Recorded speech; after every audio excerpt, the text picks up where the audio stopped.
Have I even talked about the retirement scholarship strategy yet, where we can get all this money back? I haven't talked about that yet, have I? All we've done is lower the amount of money that we've paid for college and found better loans. That's all we've done. And we've already saved $418,000 out of our retirement opportunity cost. Right? We've basically saved $418,000 in our retirement. Now, could you take out loans and get loan forgiveness and maybe not have to pay anything for college? Yes. Could you get your SAI number to 0 and get some scholarship money and pay 0 for college? Yes, it is possible to pay 0 for college. But I'm trying to show you what it would look like if you had to pay $20,000 a year for college and you still had to borrow that money. But what I'm showing you right now is the savings from reducing the out-of-pocket cost of college because you implemented some tax strategies to lower your income, you repositioned your assets, and you found a lower interest rate loan. That's what we've done so far. Could you benefit from another $585,000 in 20 years from now? Because I'm looking at 20 years. Do you see where I'm getting 20 years from? I'm looking at 20 years down the road. By helping my kids pay for college, I'm going to be out over $500,000 in my retirement. I'm going to be missing out on $500,000 in my retirement. Could you benefit from $585,000 in your retirement in 20 years from now? If I could magically help you pay for your kids' college and get that $585,000 back, and everybody wants that $500,000 back, right? Everyone wants that $500,000 back. I need to take out a loan of $313,000, not a loan, several loans. Okay. I need to take out several loans. I need to take out $14,900 for a couple years. Then I need to take out $31,000. Okay. For several years, and then $16,000. I need to borrow $313,000 over 12 years, I think. 1, 2, 3, 4, 5, 6, 7, 8, 9, 10, 11, 12. Okay. Over 12 years, for 12 years, I need to take out $313,000. Does that make sense? I need to borrow $313,000 from the insurance company at a guaranteed 5% interest rate. At a guaranteed 5% interest rate. That's the loan payments. Okay. These are the loan payments. This isn't the cost of college. This is the loan payment to pay back the loans that we borrowed to pay for college. Does that make sense? We good? Okay. So we borrowed the money to pay for college. Now we're paying back these loan payments. We're going to give ourselves a little bit of time. To save the money. Oh, by the way, really quick, where are those $313,000 of loan payments going? They're going over here. They're going over here to pay back my private loans, my federal loans, wherever it is that I borrowed the money first. I'm not taking out loans from the life insurance to pay for college. I'm taking out loans from the life insurance to pay back the college loans 6 months after graduation. Again, give me a thumbs up if that makes sense. I'm taking out loans from the life insurance company at 5% to pay back whatever loans I used to pay for college. And in this example, it was 7%. Okay. I took out loans at 7% and I'm going to pay those 7% loans back with 5% loans. Give me a thumbs up if that makes sense. Okay. Rosemary, I finally get it. Woohoo! Yes, I love to hear that. We're getting closer to that 10. We got to get closer to that 10 out of our college funding understanding. Okay, now, how much do I need to put into the life insurance to be able to borrow $313,000? Please don't misunderstand me. We are not taking out a loan against some sort of life insurance. We're taking a loan against our cash value. Okay? We're taking a loan against our cash value, not the death benefit. I can't just go pay $50 a month for a $500,000 death benefit or a $350,000 death benefit. Does that make sense? I'm not taking out a life insurance policy to borrow against the death benefit. I'm borrowing against the cash value. Just forget it's not even life insurance for a minute. Just think about it as an insurance company savings account. Sometimes I can confuse people with that. Does that make sense? I mean, I would love it if I could just go pay $50 a month for a $350,000 policy and make this work. That's not how this works. Does that make sense? I don't want to lose anybody on that one because I've done that before. Okay. All right. We good? We good? We good? Okay. All right. All right. Perfect. Okay. Now, how much do I need to put into the life insurance? Well, I'm going to show you. I'm going to look at a 5-year plan, a 10-year plan, and I'm going to look at a 15-year plan. Okay. 5 years is the fastest. We talked about that on day 1. Actually, we really dove into that on day 2. On day 2, we talked about why 5 years is the fastest. There's a 10-year plan and a 15-year plan. Why did I say a 15-year plan? Because I really have like 16 years is all. And I like round numbers. My OCD gets to me. So I just wanted a 15-year plan, not a 16-year plan. That's just me. Okay. You could do a 16-year plan.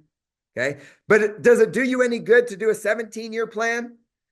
No. I mean, unless you're using it for retirement. You could totally use it for retirement, obviously. But my college is going to be done after 16 years. All right. Does that make sense? How did I come up with that column right there?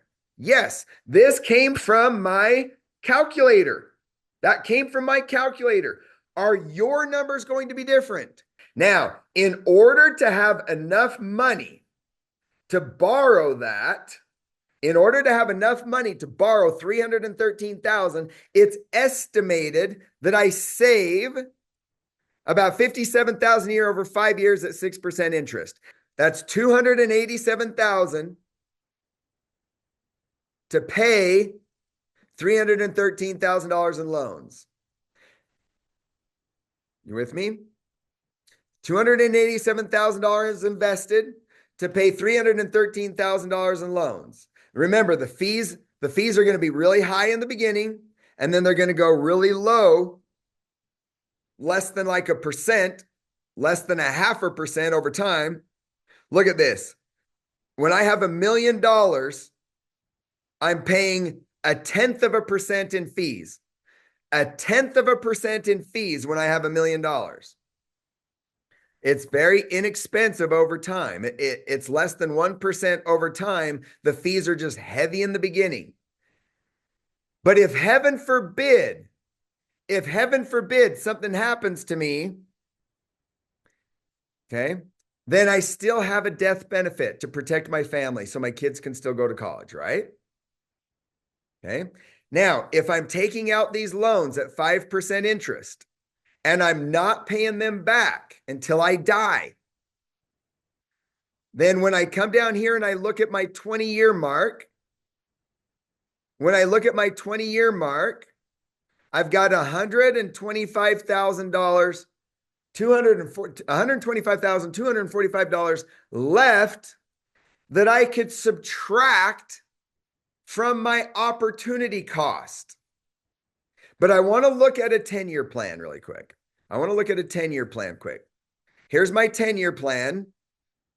$30,000 a year for 10 years. $30,000 a year for 10 years allows me to borrow $313,000 for 10 years. And because I am earning an average of 6% on my money, and I'm borrowing money at 5%, then I'm going to have $132,000 available in 10 years.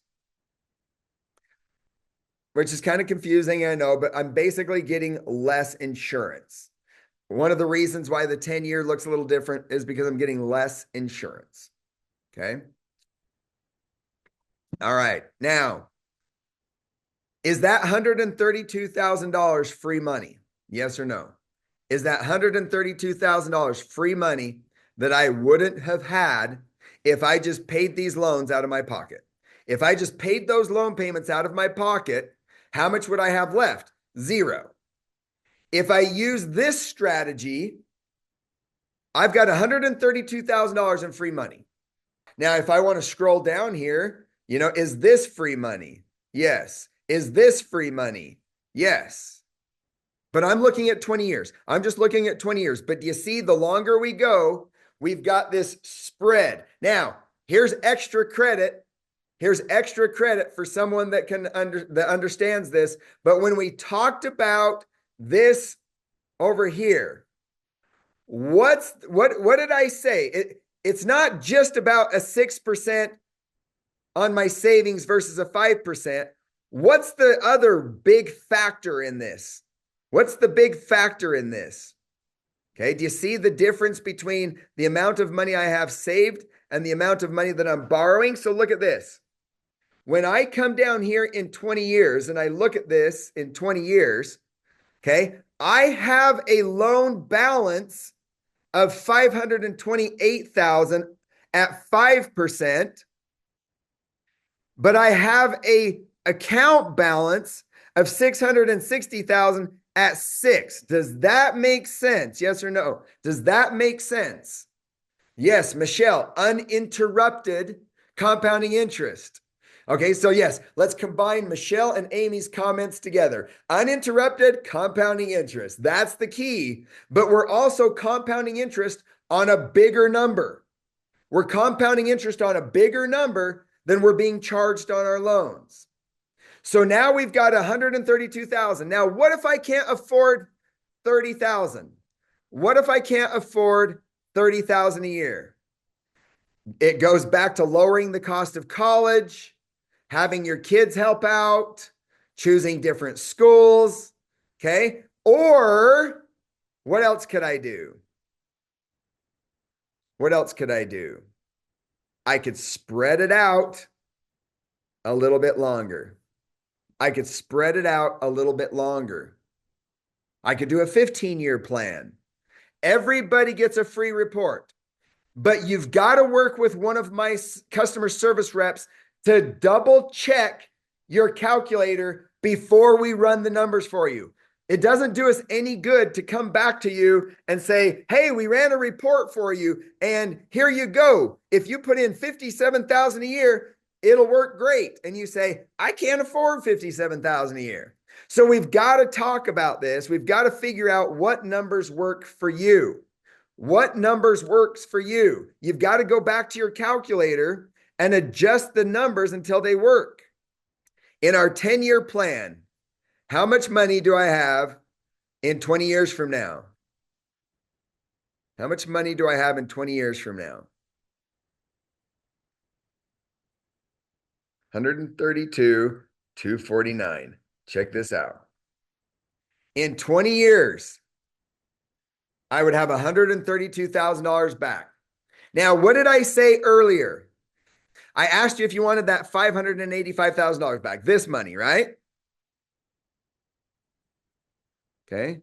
That was the opportunity cost, was it not? In 20 years from now, if we didn't use the retirement scholarship strategy using this life insurance, in 20 years from now, I would be missing $585,000 from my retirement.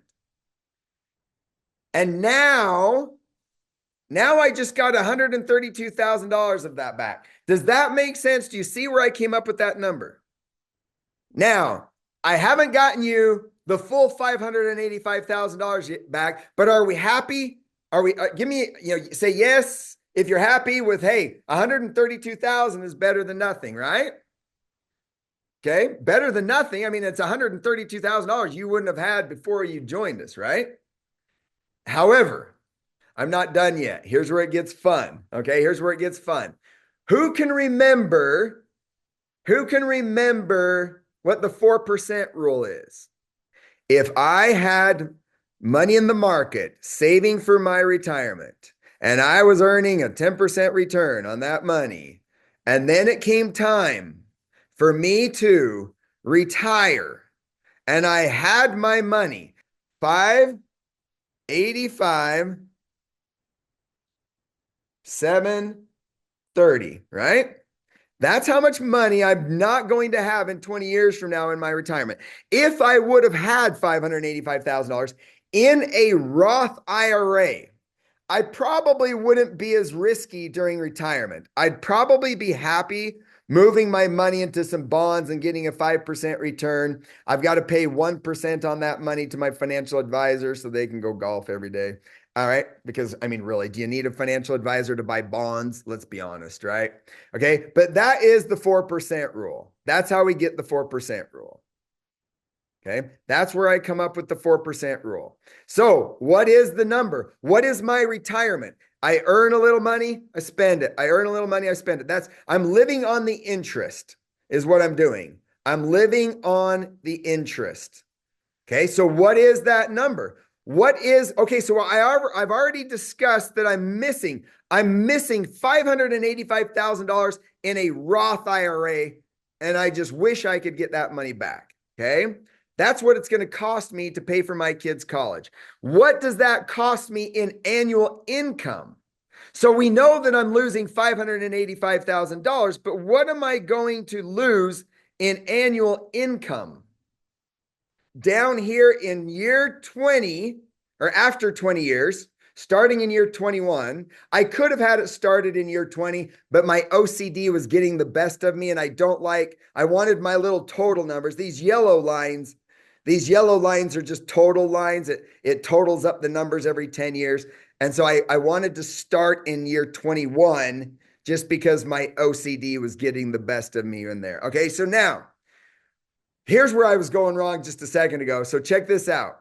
19,000 is, okay, now you saw this number over here. We talked about 132,000. 132,000 is how much I have available. But how much do I have still earning interest? Am I earning interest on 132,000? Am I earning interest on 132,000? Or am I earning interest on another number? Okay. Am I earning interest on another number? Okay. So this is another key point. Another key point. Am I earning interest on 132,000 or am I earning interest on something else? What's the other number? What am I earning interest on? I'm earning interest on the account value. I'm earning interest on the account value. This is extremely important to understand because that allows me to borrow money to live on in retirement, just like I borrowed money to pay back college. Just like I borrowed money to pay back college. Now, if I borrow money at 19,000 a year, my loan is going to keep growing, but so is my compounding interest. How many of you, based on the 4% rule, were saving money for retirement, and now you're going to spend it in retirement, just like I've been teaching you about paying for college? Paying for retirement is no different. Paying for retirement is no different than paying for college. If we could borrow the money to pay for if we could borrow the money to pay for retirement, isn't that the same as borrowing the money to pay for college? And couldn't we allow the money to continue to compound the rest of our lives? And yes, it's true. The loan is going to continue to grow as well.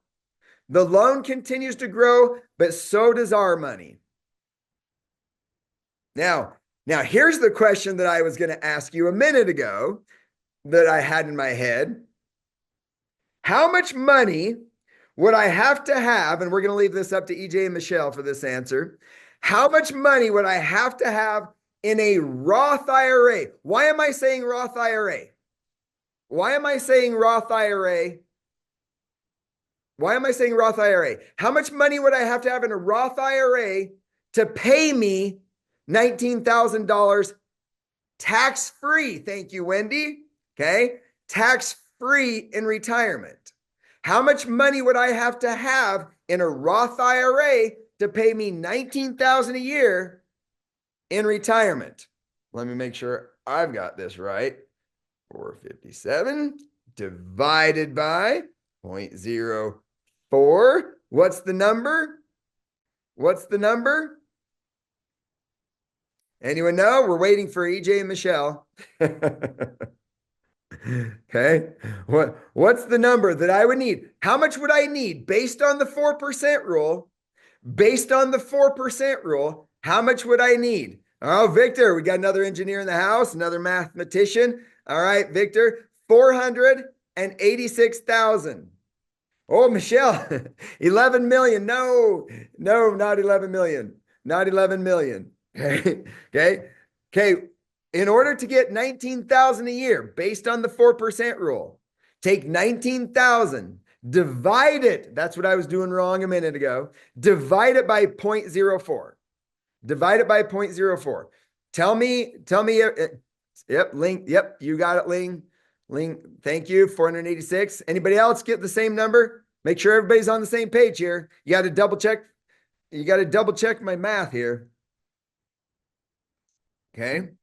Now, I know that you only have $132,000 available if you wanted to just take it out and go buy yourself a boat, right? I know that you have $132,000 available, but do you understand that we have this phantom $486,000 in a Roth IRA? Or let me rephrase that. We have the equivalent. We have the equivalent of $486,000 in a Roth IRA from an income standpoint. From an income standpoint. Because remember, the opportunity cost that I was losing was the $585,000. So going back over here, okay, we now have $486,000 of the $585,000 that I was missing out on. Pretty close, right? Not too shabby. Our challenge was to try to get it all back. I'd say we came pretty dang close. We're just shy by about $100,000. Now, what could we do to improve this? Let's pump in more money so that we use this for our retirement. Because if you are sticking to the 4% rule for your retirement, if you have IRAs, Roth IRAs, if you have brokerage accounts, and you're planning on saving that money and spending that money in retirement, this will blow that away. Let's go pump in a bunch of extra money. Why put in $30,000 a year? Let's add another $20,000 that you were maxing out in your retirement income. Let's put $50,000 a year into there. That will significantly increase your retirement income and more than make up for the cost of college. It'll put you further ahead than paying for college because of what you've learned over the last 3 days. And that is the secret right there. Now, if you want your report, it's completely free. Go to freecollegechallenge.com/report. If you want your numbers, if you want to look at your numbers, go to freecollegechallenge.com/report. It'll ask you to fill out a little survey so we can assign you to one of our customer service reps. They will get in, verify your numbers in your calculator, make sure the calculator numbers are correct, grab your information, and get you a report so that you can see your numbers. Okay, these are just examples, but they will give you your numbers. You need all of these numbers for you. I want all of you to have these numbers. I want all of you to have these numbers. I want to know how much you're saving. I want to know how much you're saving, because that is the challenge, is to see how much you can save. That's the challenge.